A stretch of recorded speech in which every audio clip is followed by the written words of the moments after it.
Vous écoutez France Culture.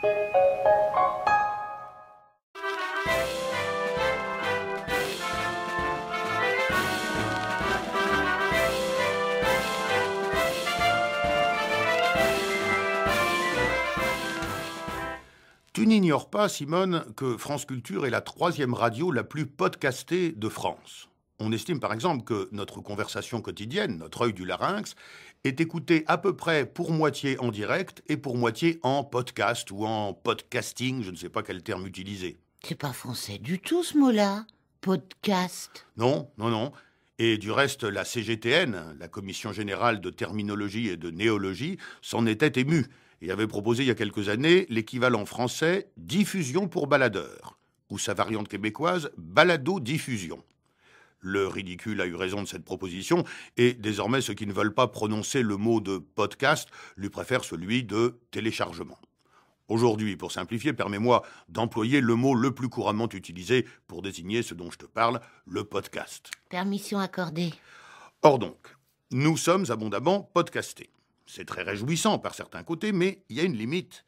Si le podcasting prend trop d'importance, il arrivera un moment où nous ne serons plus une station de radio à proprement parler, mais une simple banque de programmes.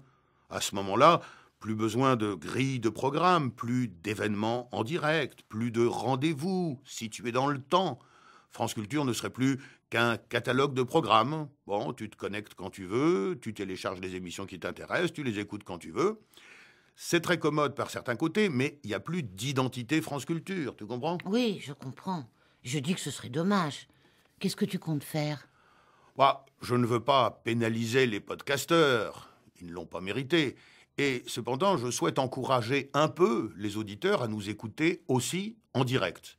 C'est pourquoi je vais, Simone, séance tenante, donner une combine archi simple pour gagner 20 000 €.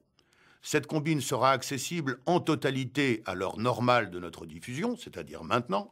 En revanche, elle sera délibérément caviardée dans le module à podcaster, et par conséquent inutilisable. Les podcasteurs comprendront que 20 000 € faciles à gagner leur sont passés sous le nez, et ils seront plus motivés pour nous écouter une fois de temps en temps en direct. Voici cette combine. Vas-y, je note. Il suffit de se rendre sur le site www.jegagne2000.com, puis de taper le mot de passe et les franges bleues.